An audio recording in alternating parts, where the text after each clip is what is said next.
오늘 우리가 함께 나눌 말씀은 누가복음 4장의 말씀입니다. 누가복음 4장에서 우리가 주목해야 할 단어가 있습니다. 그것은 바로 성령입니다. 1절의 말씀입니다.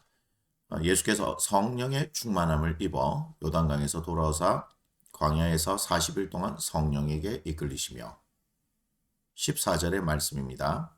예수께서 성령의 능력으로 갈릴리에 돌아가시니 그 소문이 사방에 퍼졌고, 다음 16절부터 21절의 말씀입니다. 예수께서 그 자라나신 곳 나사렛에 이르사 안식에 늘 하시던 대로 회당에 들어가서 성경을 읽으려고 서심해 선지자 이사의 글을 들이거늘 책을 빼서 이렇게 기록된 데를 찾으시니 곧 주의 성령이 내게 임하셨으니 이는 가난한 자에게 복음을 전하게 하시려고 내게 기름을 부으시고 나를 보내사 포로된 자에게 자유를 눈먼 자에게 다시 보게 함을 전파하며 눌린 자를 자유롭게 하고 주의 은혜의 해를 전파하게 하려 하심이라 하였더라. 책을 덮어 그 맡은 자에게 주시고 앉으시니 회당에 있는 자들이 다 주목하여 보더라.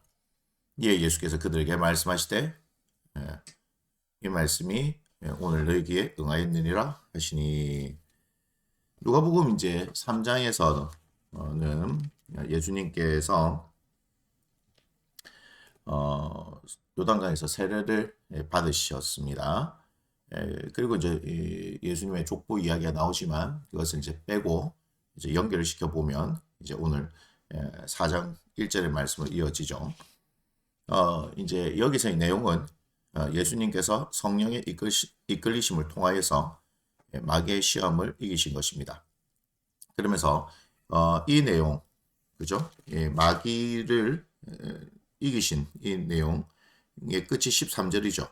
그러면서 넘어가는 14절을 한번 연결해 보십시오. 그러면 예수님의 공생애가 시작되면서 한동안 마귀의 세력은 예수님을 인해서 잠잠해질 것을 알 수가 있습니다. 그리고 이 사실을 알려주시기 위해서 이제 16절 이후의 내용이 나옵니다. 방금 전 이제 읽었던 말씀이죠. 특별히 이제 이 16절 이후에 나오는 내용은 이사야서의 말씀을 인용을 하신 건데 이 말씀, 이 이사야서 이 말씀이 예수님께서 행하신 일들을 그죠? 앞으로 이제 행하실 일들을 미리 기록한 것이다라고 보시면 됩니다. 그리고 그 말씀을 통해서 그 예수님의 사역의 목적 그리고 방향도 알 수 있는 것이죠. 하지만 예수님을 우리가 22절에 보니까 그들이 다 그를 증언하고 그 입으로 나오는 바 은혜로 말을 놀랍게 여기 이르되 이 사람이 요셉의 아들이 아니냐 이렇게 말하는 장면이 나오죠. 그래서 이제 요셉의 아들로서 생각한 이 사람들은 예수님을 인정하지 않죠. 그러나 이들과는 상관없이 예수님은 당신의 일들을 행하십니다. 당신의 일들이 뭡니까? 우리가 뒤에 보니까 31절 이후에 보니까 귀신을 내보내고 병자들을 치유하시고 이제 전도하신다 하는 것 31절부터 44절 마지막 부분까지 그런 내용들이 나오죠. 자, 이제부터 이 내용들을 이제 한번 정리해 보겠습니다. 예수님은 우리와 같은 사람이십니다. 근데 이 사람이 하나님의 부르심을 받았습니다. 하나님의 부르심을 받은 사람은 성령 세례를 받아야 하고 또 그 세례를 받습니다. 그리고 이후부터는 성령의 이끄심을 받게 되죠. 성령의 이끄심을 받는 사람은 육체의 소욕을 이깁니다. 우리가 죄의 멍에를 지고 사는 이유가 바로 육체의 소욕의 결과이기 때문에 이 육체의 소욕을 이길 수 있는 방법을 가르쳐 주신 것이다. 이렇게 보시면 되겠죠. 사탄이 우리를 죄의 종노릇 하게 하는 것이 바로 육체의 소욕을 따르게 하는 것. 그것 때문이다. 그래서 성령의 이끄심을 따르는 사람이란 어떤 사람이냐? 바로 말씀의 사람이다 하는 것입니다.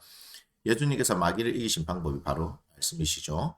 그래서 바울이 에베소서에서 전신갑주를 말할 때 성령의 검이 곧 하나님의 말씀이다 라고 말하는 것입니다. 또한 성령으로 사는 사람은 세상 사람들과 구별됩니다. 이 내용이 바로 14절과 15절에서 나옵니다. 하지만 그렇게 구별됨이 항상 사람들의 환영을 받는 것은 아니죠. 이제 우리가 14절, 15절을 보니까 사람들에게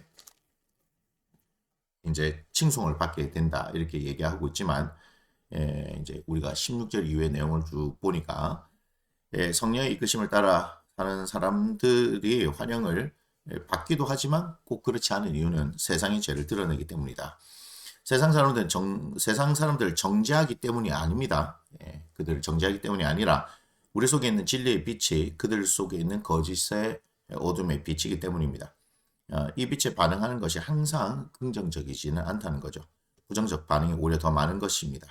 그래서 16절부터 30절까지의 그 내용을 보시면 이 사실을 잘 알 수가 있을 겁니다. 자, 우리는 세상의 반응과 상관없이 그런데 성령의 이끄심을 따라 살아야 합니다. 왜냐하면 여전히 어둠 가운데서 빛을 기다리는 사람들이 있기 때문이죠. 우리는 그런 사람들이 누구인지는 알지 못합니다. 그래서 복음을 전해야 하는 것이죠. 복음을 전할 때 성령께서 행하시는 일들을 볼 수가 있습니다. 복음을 전할 때 어둠이 물러갑니다. 복음을 전할 때 치유가 일어납니다. 복음은 성령께서 전하게 하시는 겁니다. 이 내용이 이제 31절 이후부터 마지막까지라고 보면 됩니다. 예수님은 철저히 성령의 사람이셨습니다. 이것을 여러분들 기억을 하시면서 누가복음 4장의 내용을 정리를 하셨으면 좋겠습니다. 자, 오늘의 말씀 묵상을 위한 도움입니다. 이제 세 가지를 한번 말씀드려 보겠습니다. 첫 번째, 나는 날마다 성령의 충만을 구하는 삶을 살고 있습니까?